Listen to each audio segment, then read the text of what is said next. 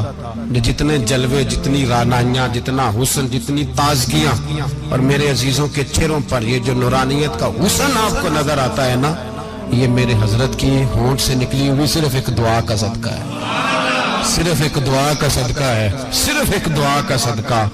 تو بھائی وہ کبھی کبھی یہ شعر پڑھتے ہیں نا میرے عزیز، تو وہ میرے لیے پڑھتے ہیں، میرے لیے شعر پڑھتے ہیں کہ جے کر سائیں وسون کچھ اجیاں نو پھر کیڑا مائی دا لال اجاڑ سکدا ہے، جے کر سائیں وسون کچھ اجیاں پھر کیڑا مائی دا لال۔ طاقت ہے کسی کی، ہمارے سامنے بھی کوئی کھڑا ہو سکتا ہے، کوئی باطل کوئی ہمارے سامنے بھی کھڑا ہو سکتا ہے۔ آپ یقین کریں جتنا دم خم اللہ نے میرے شیخ کی وجہ سے ہمارے سینے میں رکھا ہے، جہاں ہم ہوتے ہیں وہاں ہم ہی ہوتے ہیں۔ میں کوئی سہارا نہیں لیا زندگی میں، کسی کا نام لے کے اپنے آپ کو اونچا نہیں کیا، بس یہ تیری نظر کا کمال ہے اور میری زندگی کا سوال ہے۔ اور اس نظر پہ میں نے کہا مریں گے تو کفن پہ بھی نام لکھائیں گے، اور مریں گے تو قبر پہ کتبہ بھی تیرے نام کا لکھائیں گے، اور یہی جلوے لے کر کے انشاءاللہ جائیں گے، اسی نام سے پہچانے جائیں گے، اور انشاءاللہ وہاں بھی غلاموں کا رنگ نرالا ہی ہوگا۔ باتیں ہو ہی نہیں سکیں، بھی تو ایک پہلو کھلا ہے، ابھی تو دفتر پیچھے پڑے، انشاءاللہ پھر ایک نشست رکھوں گا، ان کی باتیں پھر چھیڑوں گا، اور یہ باتیں ہوتی رہیں گی انشاءاللہ تعالی۔ مجھے لوگ پوچھتے ہیں ہر تقریر میں کہتے ہو میرے حضرت فرماتے ہیں، تو میں نے کہا کیا کروں، میں تو فرماتا ہی نہیں۔ آپ یقین کریں تیاری کوئی کرتا ہوں، جمعہ میں تقریر کوئی اور ہو جاتی ہے، وہاں کچھ اور، کتابیں کچھ اور دیکھ کے آتا ہوں، یہاں کچھ اور ہو جاتی ہے، پھر سمجھ آتی ہے کہ تو بولنے والا ہے ہی نہیں، کوئی اور ہے جو تجھے سبق پڑھاتا ہے، جو تجھے کہتا ہے اس طرح کر کے بات کر، اس طرح کر کے۔ ایک شخص مجھے ناروے سے رات فون کر رہا تھا، کہنے لگا حضرت صاحب آپ کی باتیں میرے سیدھے دل میں لگتی ہیں، اور یہاں بیٹھ کے صحیح ہو گیا ہوں، فیس بک پہ سن کے وجہ کیا ہے؟ میں کہتا مجھے بھی نہیں پتا، مجھے پتا ہو تو میں بتا نہ دوں، یہ مجھے نہیں پتا بھائی، مجھے کیا خبر کہاں یہ مسجد جو کہاں دنیا سے بھی دور ہے، اور کہاں ناروے، اور کہاں لندن، اور کہاں سارا زمانہ، اور کہاں یہ دنیا، ہمیں نہیں پتا۔ بس اتنی بات ہے کہ مالی دا کم پانی دینا، پھل کچے ہون یا پکے، تو پیر مریداں دے سر تے رہندا ہے، جھوٹے ہون یا سچے، یہ پکی بات ہے، یہ کنفرم بات ہے۔ اور مجھے تو کبھی کبھی لگتا ہے وہ صرف میرا ہی خیال نہیں رکھتے، جو مجھ فقیر سے جو وابستہ ہیں ان کا بھی بڑا خیال رکھتے ہیں۔ کئی دفعہ مجھے اپنے کئی عقیدت مندوں مریدوں کے پیچھے ان کے جلوے نظر آتے ہیں، مجھے ایسے لگتا ہے جیسے چھا گئی ہے ان پر میرے حضرت کی نورانیت، مجھے رنگ نظر آتا ہے اپنے درویشوں میں ان کے حسن کا۔ بس دعا کریں تا ابد آستانہ یار رہے، وہ آسرا ہے غریبوں کا۔ سرکار نے فلاح انسانیت کے لیے جو دوسرا کام کیا نا، وہ لوگوں کو احساس دلایا ہے کہ اگر غلطی ہو جائے تو تم نے بندوں کے سامنے اپنے آپ کو کلیئر نہیں کرنا، تم نے تو رب کے سامنے اپنے آپ کو کلیئر کرنا، اللہ کے سامنے تم نے بچنا ہے کہ میرا گناہ معاف۔ اور حضور احساس پیدا کرتے تھے۔ بخاری شریف میں قبیلہ غامدیہ کی اس عورت کا تذکرہ موجود ہے جو خود آئی تھی، کوئی گرفتار کر کے نہیں لایا تھا، از خود آئی، احساس پیدا ہو گیا نا گناہ کا۔ یہاں بہت ساری غلطیاں کر کے بھی لوگ جب اپنی بات کرتے ہیں تو کہتے ہیں کبھی یاد تو نہیں کسی کے ساتھ زیادتی کی ہو، یاد تو نہیں کبھی کسی کا، بھئی آپ نے اتنے بڑے ولی ہونے کا دعویٰ کر دیا۔ انسان تو انسان رہتا ہے، بڑے بڑے لوگ کہہ گئے کہ یا اللہ اگر انجانے میں بھی بھول گئے ہیں تو ہم سے درگزر فرما، لیکن جب ہم تیار ہی نہیں ماننے کو۔ حضرت انس بن مالک کہتے ہیں وہ خاتون آئی، کوئی پکڑ کے نہیں لایا، کسی 14 دنوں کے ریمانڈ پہ نہیں اسے منوایا گیا، اسے وہ خود بخود آئی، اور کریم محبوب علیہ السلام کے سامنے جب وہ کھڑی ہوئی تو اتنے درد سے میں نے کم لوگ روتے دیکھے ہیں جس درد سے وہ روئی۔ عرض کرنے لگی حضور میں غلطی کر بیٹھی ہوں، مجھ سے زنا ہو گیا، مجھے پاک کر دے۔ تو محبوب کریم علیہ السلام نے فرمایا تو کیسے ثابت کرے گی تو نے گناہ کیا؟ یعنی مجرم کو ثابت کرنا پڑ رہا ہے کہ میں گناہ گار۔ یہ وہ کمال ہے کہ انسانوں کو احساس ہونے لگے کہ یہاں ہم غلط ہیں، جب اعتراف جرم ہوتا ہے، جب بیماری کی تشخیص ہوتی ہے تو پھر اس کا علاج بھی ہو جاتا ہے۔ حضرت انس بن مالک کہتے ہیں وہ عرض کرنے لگی حضور میرے پیٹ میں ناجائز بچہ ہے۔ حضور نے فرمایا جا جب بچہ پیدا ہو تو پھر آنا۔ وہ 8 ماہ کے بعد آئی تو اس کی گود میں پھول سا بچہ تھا۔ حضور نے فرمایا واپس جا، جب روٹی کھانے لگ جائے تو پھر آنا۔ وہ 2 سال 2.25 سال دودھ پلاتی رہی، پھر جب آئی تو بچے کے ہاتھ میں روٹی کا ٹکڑا تھا۔ کریم محبوب صلی اللہ تعالی علیہ وسلم سے آ کے جب اس نے بات کی تو وہ درد سے روئی، کہنے لگی یا رسول اللہ 3 سال ہونے کو ہیں، میں نے گناہ کیا ہے، میں ساری رات سو نہیں پاتی۔ حضور تڑپتی، اگر اس حال میں مر گئی تو اپنے رب کو کیا منہ دکھاؤں، مجھے پاک کر دے، میرے حال پہ رحم فرمائے۔ محبوب کریم صلی اللہ علیہ وسلم نے بچہ ایک صحابی کو دیا، فرمایا بچوں کی طرح پالنا، اور کہا اسے لے جاؤ، پتھر مار مار کے اسے سنسار کر دو۔ صحابہ کہتے ہیں اسے پتھر لگ رہے تھے اور حضور بے چینی کے ساتھ ٹہل رہے تھے۔ آ کے خبر دی حضور وہ تو وصال کر گئی، انتقال ہو گیا۔ فرمایا یہاں تک تو بات اس کی تھی۔ حضرت انس بن مالک کہتے اب محبوب کریم نے صحابیات سے فرمایا اسے غسل دو، کفن پہناؤ، جنازہ تیار ہو جائے تو مجھے خبر کرنا۔ حضرت انس بن مالک کہتے ہیں غسل ہوا، کفن ہوا، جنازہ تیار ہوا تو حیران ہم تب ہوئے جب میرے محبوب نے فرمایا صفیں بناؤ، میں خود جنازہ پڑھاؤں گا، میں خود جنازہ پڑھاؤں گا۔ اور سرکار نے جنازہ پڑھایا تو ایک شخص کی زبان سے نکلا حضور اس ملعون کا معاذ اللہ جنازہ جس نے ناجائز بچہ جنا، اس کے لیے آپ دعا کر رہے ہیں، جنازہ پڑھا۔ حضور فرمانے لگے خاموش ہو جاؤ، تم نے گناہ دیکھا ہے اس کا احساس نہیں دیکھا، تم نے غلطی دیکھی ہے لیکن اس کی توبہ کا انداز نہیں دیکھا۔ اور صاحب کنز العمال نے یہ لفظ نقل کیے ہیں کہ کریم محبوب فرمانے لگے اس نے تو ایسی شاندار توبہ کی ہے کہ اگر میں اپنی ساری امت میں بانٹ دوں تو اللہ سب کی مغفرت فرما دے گا۔ احساس جب پیدا ہو جاتا ہے نا اپنے دل کے اندر کہ یہاں میں غلط ہوں، ان العبد اذا اعترف ثم تاب تاب اللہ علیہ، او کما قال نبی صلی اللہ علیہ وسلم، رواہ مشکات۔ حضور نے فرمایا جب کوئی بندہ کہتا ہے نا اللہ میں بھول گیا تھا، اور پھر وہ توبہ کرتا ہے تو رب اس کی توبہ کو فوراً ہی قبول فرما لیتا ہے۔ پہلی بات یہ کہ عقائد کو مضبوط رکھیں، مضبوط عقائد۔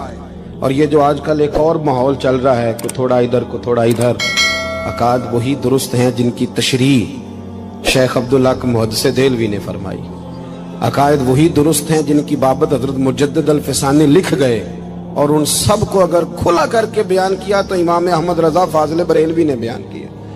انہی بزرگوں کی باتوں کو کھول کر ہمارے سامنے رکھا۔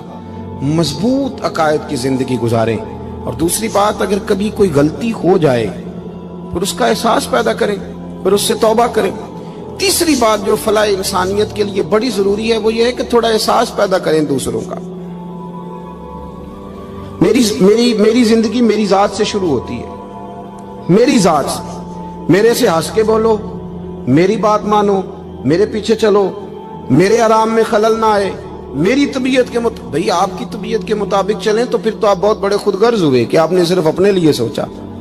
محبوب کریم کا کمال یہ تھا کہ حضور نہ دوسروں کا بڑا احساس فرماتے تھے۔ آپ بخاری مسلم کی وہ حدیث پڑھیں تو حیران ہو جائیں کہ سرکار فرماتے ہیں میں جب نماز کی نیت باندھتا ہوں تو میرا دل کرتا ہے میں لمبی نماز پڑھاؤں، جب میرا کسی کام کرنے کو دل کرے تو پھر میں ساری دنیا کچلنی پڑے تو میں کر جاتا ہوں، لیکن حضور فرمانے لگے کہ میرا دل کرتا ہے میں لمبی نماز پڑھاؤں، لیکن پھر میرا خیال آتا ہے کہ پیچھے بوڑھے بھی ہیں، بیمار بھی ہیں، بچے بھی ہیں۔ یا رسول اللہ نماز اللہ کی اور خیال بندوں کا؟ فرمایا میں بوڑھوں، بیماروں اور بچوں کا خیال کرتے ہوئے اللہ کی نماز کو مختصر کر دیتا ہوں۔ احساس جب طبیعت ہمارے ہاں نا تیزی کے ساتھ احساس ختم ہوا ہے، تیزی کے ساتھ ہم نے اتنی نفی شروع کی ہمارے تو اہل تصوف میں، اللہ ماشاءاللہ اب تربیت کا طریقہ یہ ہے کہ صرف میں ہوں، میرے سوا کوئی بھی نہیں۔ صحابہ کرام علیہم رضوان کی عادت تھی کہ جب کسی سے ملاقات کرتے تو السلام علیکم کے بعد سورہ عصر کی تلاوت کیا کرتے تھے۔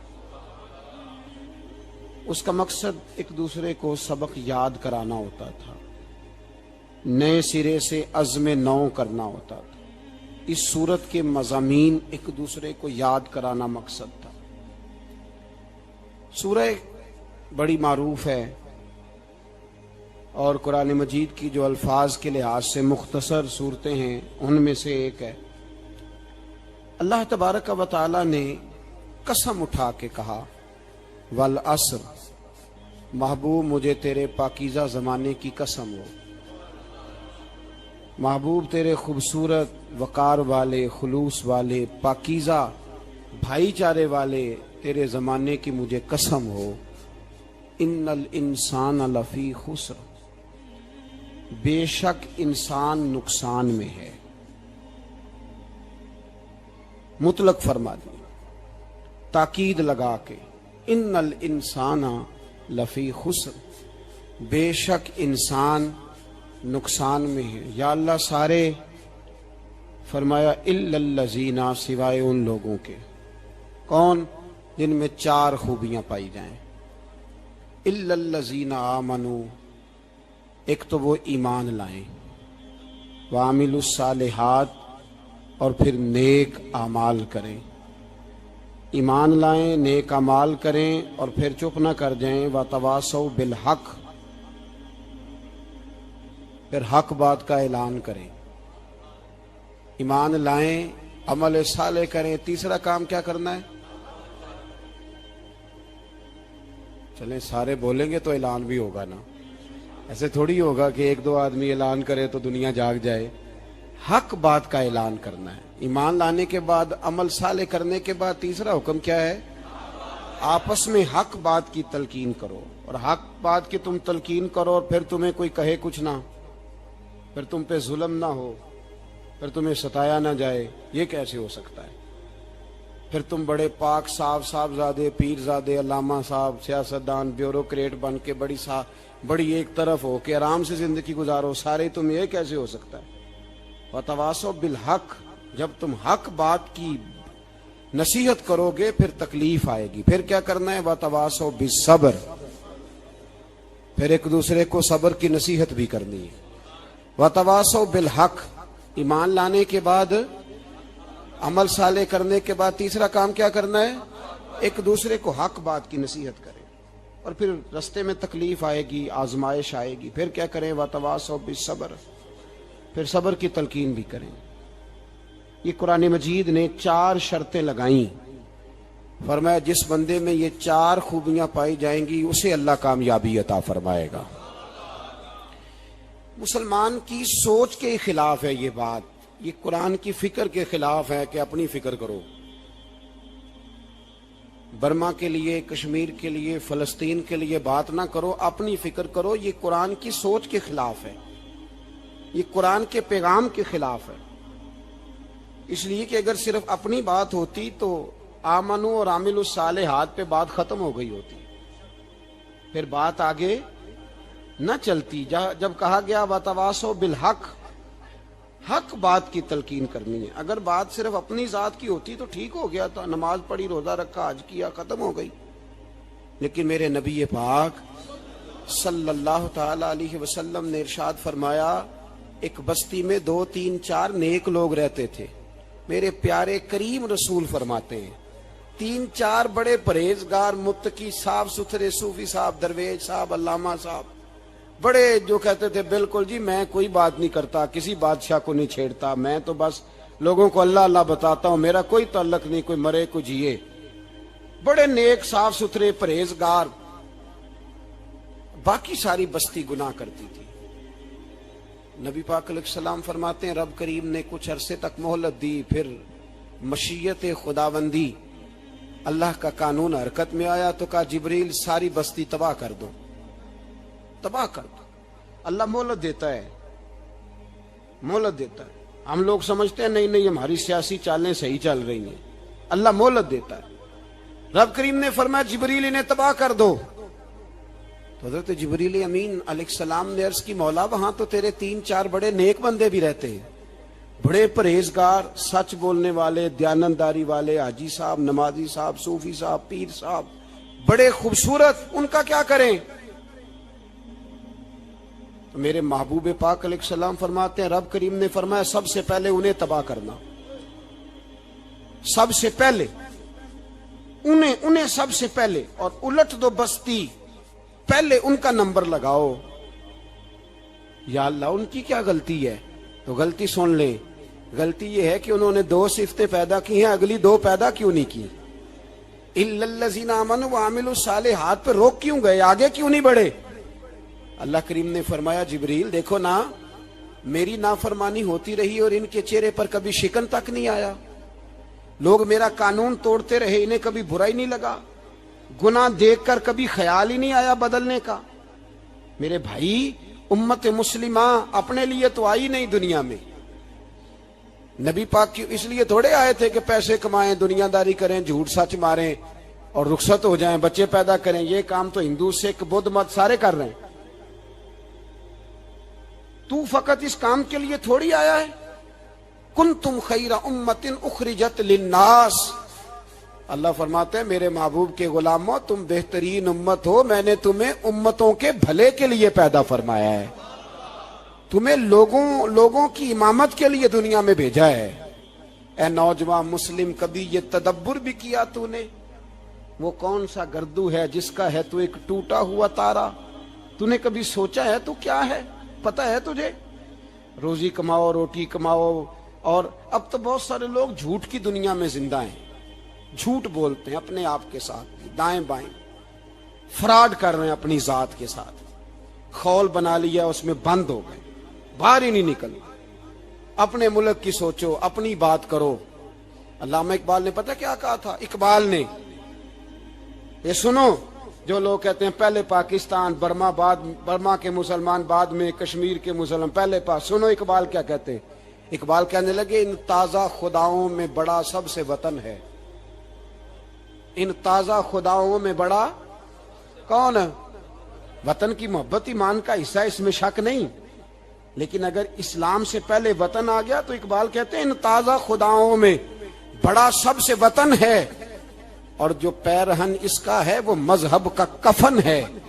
فرماتے ہیں جو وطن اوڑھ لیتا ہے اس نے اپنے مذہب کو دفن کر دیا. سب سے پہلے پاکستان نہیں، سب سے پہلے رسول اللہ کا دین ہے، سب سے پہلے قرآن ہے، سب سے پہلے نبی پاک کا فرمان ہے، سب سے پہلے امت مسلمہ ہے. ان تازہ خداؤں میں بڑا سب سے وطن ہے، جو پیرہن اس کا ہے وہ مذہب کا کفن ہے. اور اقبال کہنے لگے قوم مذہب سے ہے، مذہب جو نہیں تم بھی نہیں. قوم مذہب سے ہے، مذہب جو نہیں. کوئی نہیں سمجھ آ رہی آپ کو میری بات؟ قوم کس سے ہے؟ پاکستانی ہونے سے، پنجابی ہونے سے، سندھی بلوچی پٹھان ہونے سے نہ.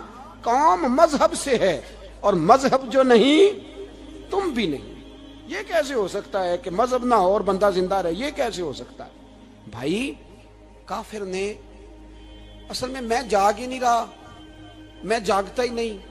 میں جیب کی سوچتا ہوں، مسجد کی سوچتا ہوں، خانقاہ کی سوچتا ہوں، مدرسے کی سوچتا ہوں، دکان کی. سارا دن تو اس چکر میں لگا رہتا ہوں لوگوں کو ثابت کرنے میں کہ میں صحیح ہوں باقی غلط ہیں.